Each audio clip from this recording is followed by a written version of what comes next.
अगर डिजर्व करने की बात है, अमन को डिजर्व नहीं करती। जैसे ही शनाया की बात खत्म हुई, उसने एक जानी पहचानी आवाज में अपना नाम सुना। ये आवाज किसी और की नहीं, आहान की थी। शनाया, रुकिए। जैसे ही शनाया ने आहान की आवाज सुनी, वो दंग रह गई। शनाया ने अपने आप से ही कहा, मैं चाहती थी कि आहान इस बात की पहल करे, लेकिन लगता है कि उसने मेरी बातें सुन ली है। वैसे भी आज या कल उसे पता चलना ही था। जहां एक तरफ शनाया नर्वस होने के साथ साथ राहत भी महसूस कर रही थी, रूपल इस पूरी सिचुएशन से ही डिसअपॉइंटेड थी। अपने बेस्ट फ्रेंड की तरफ देखते हुए रूपल ने मन ही मन में कहा, उफ शनाया, क्या तुम्हें पसंद करने के लिए कोई और नहीं मिला था? मैं धीरे धीरे इस शौक से बाहर आ रही थी कि तुम्हें इस गुड फॉर नथिंग लड़के के लिए फीलिंग्स है, और अब इस आहान को भी सब पता चल गया है। शनाया और रूपल को खामोश देखकर आहान ने उन दोनों से कहा, वो आप दोनों आगे कहाँ जा रही हैं? टैक्सी स्टैंड इस तरफ है। आहान की बात सुनकर दोनों लड़कियों की जान में जान आ गई। थोड़ी ही देर में वो तीनों भी एक टैक्सी में बैठकर एयरपोर्ट से निकल गए। रूपल ने हिचकिचाहट के साथ सवाल करते हुए कहा, शनाया, क्या तुम्हारे पास कार नहीं है? शनाया ने रूपल की तरफ देखकर ना में अपना सिर हिला दिया और बोली, तुम जानती तो हो कि मेरे पास ड्राइविंग लाइसेंस नहीं है। रूपल को याद आया कि शनाया ने कभी भी ड्राइविंग सीखी ही नहीं थी। इस वक्त रूपल और शनाया टैक्सी की पीछे वाली सीट पर बैठे थे और आहान आगे वाली पैसेंजर सीट पर। रूपल ने आहान के कंधे को छूकर उससे सवाल करते हुए कहा, आहान, तुम्हारा क्या तुम्हारे पास भी कोई कार नहीं है? आहान कुछ कह पाता इससे पहले शनाया ने कोई बहाना बनाने की कोशिश की। उसने कहा, आहान, जब आहान ने देखा कि शनाया कुछ कह नहीं पा रही थी, तो उसने पीछे मुड़कर ऑनेस्टली जवाब दिया, नहीं, मैं कार अफोर्ड नहीं कर सकता। आहान का जवाब सुनकर रूपल नाराज हो गई। उसे समझ में नहीं आ रहा था उसकी बेस्ट फ्रेंड के पास एक भी कार नहीं थी। रूपल की नाराजगी शनाया से छिपी नहीं थी। ये बात मेरे ध्यान में कभी नहीं आई। हाँ, जैसे ही स्प्रिंग कॉर्पोरेशन से मुझे पहला चेक मिलेगा, मैं आहान के लिए अच्छी सी कार खरीद लूंगी। मैं नहीं चाहती कि छोटी सी के लिए उसे लोगों के सामने नजरें झुकानी पड़े। शनाया ने मन ही मन में कहा। रूपल के साथ बात करते हुए वो लोग कब रेस्टोरेंट पहुंच गए, शनाया को भी पता नहीं चला। वो तीनों इस वक्त शिमला के सबसे फेमस रेस्टोरेंट प्राइड में थे। ये रेस्टोरेंट टिपिकल इंडियन खाने के लिए बहुत फेमस था। उस जगह को देखकर रूपल एक्साइटेड हो गई। शनाया के साथ आहान ने भी उसे फॉलो किया। प्राइड रेस्टोरेंट की हर चीज इंडिया के रिच हिस्ट्री को डिफाइन कर रही थी।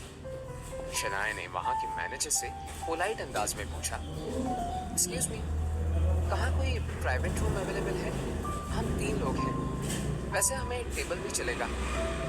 शनाया को ग्रीट करते हुए उस मैनेजर ने कहा, गुड आफ्टरनून मैम, माफ कीजिएगा, लेकिन फिलहाल हमारे पास ना ही कोई प्राइवेट रूम है और ना ही कोई टेबल अवेलेबल है।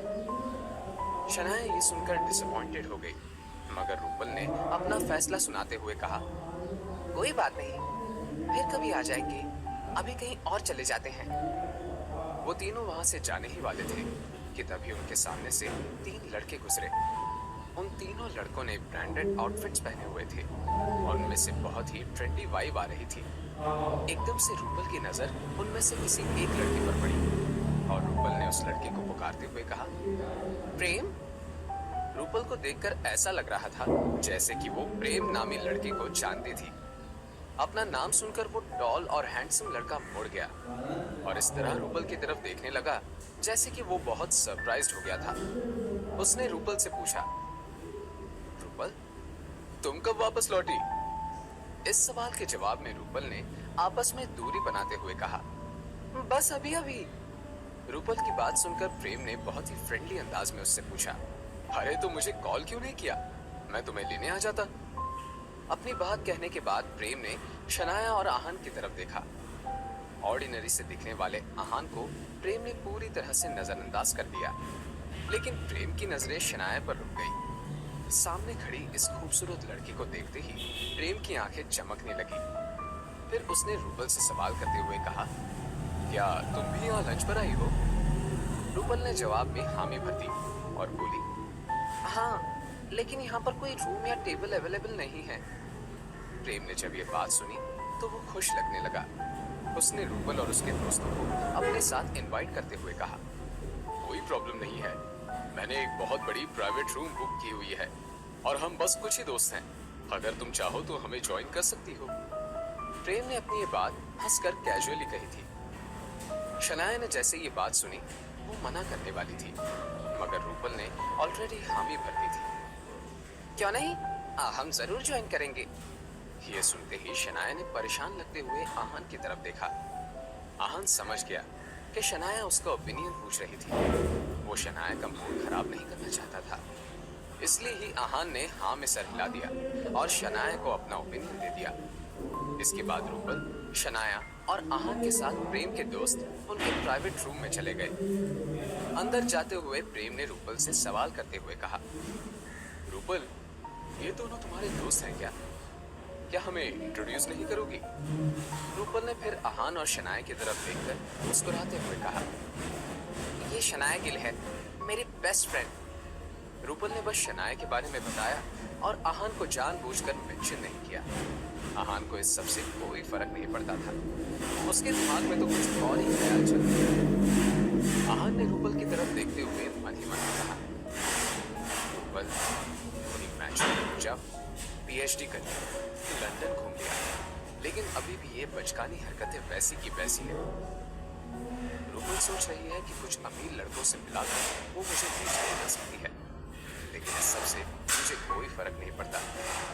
जहाँ एक तरफ आहान का ध्यान रूपल के बचपने पर था, प्रेम की नजरें शनाया के खूबसूरत चेहरे से हटने का नाम ही नहीं ले रही थी। शिमला शहर में जिस शनाया गिल की बातें करते लोग थक नहीं रहे थे, वो लड़की इस वक्त प्रेम के सामने थी। जैसे कि अफवाहें थी, शनाया सच में ब्यूटी विद ब्रेन इस कहावत का चलता फिरता एग्जाम्पल था। अब प्रेम से बात किया और उसने कहा, हेलो मिस शनाया, मैं प्रेम मल्होत्रा, मैं एम ग्रुप्स का सीईओ हूँ। ये ब्राइट रेस्टोरेंट भी हमारे प्रोजेक्ट्स में से एक है। शनाया ने जवाब में बस पोलाइट अंदाज में हेलो कह दिया। प्रेम मल्होत्रा भी बहुत ही अमीर खानदान का इकलौता वारिस था। उसने अपने बाकी दो दोस्तों को इंट्रोड्यूस करते हुए कहा, ये राज बेदी है, मेरा बेस्ट फ्रेंड, और हाँ, राज हमारे शिमला के मेयर का बेटा है, और ये मेरा दोस्त पारस अग्रवाल। आज सबने ज्वेलरी ब्रांड के बारे में सुना होगा, जिन्होंने अभी अभी शिमला में अपने 3 स्टोर्स ओपन किए हैं। वो तीनों स्टोर्स पारस के ही हैं। जैसे कि रूपल, शनाया और आहान ने एक्सपेक्ट किया था, ये तीनों बहुत ही जबरदस्त बैकग्राउंड से आए हुए थे। शनाया ने सभी से मुस्कुराकर जान पहचान कर ली। प्रेम ने बाद में आहान की तरफ देखा। आहान को घूरते हुए प्रेम ने मन ही मन में कहा, पहले लॉबी में जब मैंने इस लड़के को देखा तो मुझे लगा कि ये जरूर शनाया का ड्राइवर या बॉडीगार्ड होगा, मगर शनाया तो जाकर उसके पास बैठ गई। पता नहीं ये लड़का कौन है। हाँ, पता करता हूँ। कुछ सोचने के बाद प्रेम ने सवाल करते हुए कहा, ये भैया कौन है? वैसे तो अमीर लोग आसानी से किसी से रिश्ता नहीं बनाते थे, लेकिन प्रेम ने क्यूट लगने के लिए आहान से जान पहचान बनाने का मन बना लिया। आहान ने जवाब में बिना किसी डिटेल के इंट्रोडक्शन में कहा, मैं आहान। वैसे तो आहान की बात सुनकर प्रेम के एक्सप्रेशंस में कोई बदलाव नहीं आया, मगर मन ही मन में वो अपने सामने बैठे इस मिडिल क्लास लड़के का मजाक उड़ा रहा था। प्रेम ने मन ही मन में कहा, ओह, ये है आहान, इसके भी चर्चे कुछ कम नहीं है। गिल परिवार के निकम्मे घर जमाई के बारे में कौन नहीं जानता। अच्छा है, इससे भी मुलाकात होगी। प्रेम ने फिर अपने बाकी दोस्तों की तरफ देखा। वो भी समझ गए कि आहान कौन था, मगर फिर भी पारस अग्रवाल ने आहान से सवाल करते हुए कहा, आहान, क्या तुम मिस शनाया के हस्बैंड हो? आहान ने जवाब में बस हाँ में अपना सर हिला दिया। इस बात पर रिएक्ट होते हुए राज भी की बेस होकर कहा, आहान भैया, मैंने सुना है कि आप किसी बैंक में काम करते हैं। वो तीनों मिलकर आहान की खिल्ली उड़ाने की कोशिश कर रहे थे, लेकिन उसके सवाल सुनने के बाद भी आहान उनसे ऐसे पेश आ रहा था मानो कोई उसे नॉर्मल एड्रेस पूछ रहा था।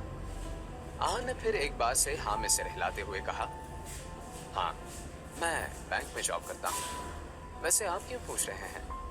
आहान का ये सवाल सुनने के बाद राज ने कहा, कुछ खास नहीं, मैं तो बस ये जानना चाहता था कि आपको महीने की सैलरी कितनी मिलती है। अब हद हो गई थी। इस तरह किसी अजनबी से पहले ही मुलाकात में इतना पर्सनल सवाल करना बहुत गलत बात थी। लेकिन ये तीनों लड़के हंसते हंसते आहान की बहुत ही भोले बनकर बेइज्जती कर रहे थे। लेकिन आहान को इस सब से कोई लेना देना नहीं था। उसने ईमानदारी से जवाब देते हुए कहा, 12,000 मिल जाते हैं। अगर कभी कभी बोनस भी ऐड हो जाता है तो 15,000 भी मिलते हैं। ये सुनते ही वो लड़के आपस में देखकर हंसने लगे। पारस अग्रवाल ने आहान से कहा, अच्छी सैलरी है, मतलब मेरे स्टोर में काम करने वाले अकाउंटेंट से आधी ही है। लेकिन फिर भी आजकल के जमाने में तो इतना भी बहुत है। पारस अग्रवाल की ये बात सुनकर आहान ने तो केयरलेस अंदाज में हामी भर दी। लेकिन शनाया का सबर अब जवाब दे गया था। कोई आहान का मजाक उड़ाए, उसे नीचा दिखाने की कोशिश करे, ये बात शनाया की बर्दाश्त से बाहर थी। लेकिन रूपल का सोचकर शनाया ने अपने आप को शांत कर लिया। तभी प्रेम मल्होत्रा ने अपने दोस्त से कहा, पारस भाई, अगर तुम्हारे स्टोर में किसी स्टाफ की जरूरत हो तो क्यों ना तुम आहान भैया को कंसिडर करो। वो बहुत समझदार लगते हैं, तुम्हें शिकायत का मौका नहीं देंगे। इस बात पर पारस ने कुछ सोचने का दिखावा किया और बोला, हाँ क्यों नहीं, मैं 20 से 25,000 की सैलरी ऑफर कर सकता हूँ। आहान भैया, आप चाहे तो कल ही ज्वाइन कर सकते हैं। क्या ये प्रेम मल्होत्रा और उसके दोस्त आहान का कोई मजाक उड़ा रहे थे? वो किसे जॉब ऑफर कर रहे थे? आहान को? अगर वो चाहता तो इन तीनों को खरीदने की ताकत रखता था, वो भी इस तरह जैसे बाजार में जाकर कोई धनिया खरीदता हो। लेकिन खैर, आहान के आहान रायजादा होने का किसे पता था। इसीलिए सामने से आना जाना कर रहे हर ऐरा गैरा आकर अब आहान को समझा रहा था। लेकिन आहान ने भी इस तरह इस सिचुएशन को हैंडल किया जैसे कि आहान ने इन बातों को सुना ही नहीं था। उसने कहा, थैंक यू मिस्टर अग्रवाल, आपका ऑफर सच में बहुत कमाल का है और आपने मेरे बारे में इतना सोचा, इसके लिए मैं आपका बहुत ही शुक्रगुजार भी हूँ। मगर मैं ज्वेलरी के बारे में कुछ ज्यादा नहीं जानता। आहान ने बहुत ही पोलाइट अंदाज में मना कर दिया। लेकिन ये लड़के इतने आसानी से आहान को बुली करना बंद नहीं कर रहे थे।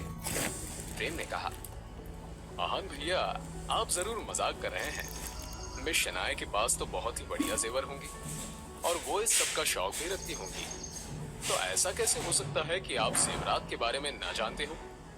अब शनाया का पेशेंस खत्म हो गया था।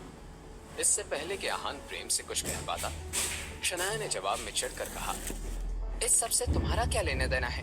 Mind your own business. आगे क्या होने वाला था? क्या शनाया आहान के लिए सबसे लड़ पड़ेगी? ये लंच आहान और शनाया के लिए कौन सी नई मुसीबत ले आएगा? जानने के लिए सुनते रहिए पॉकेट एफएम।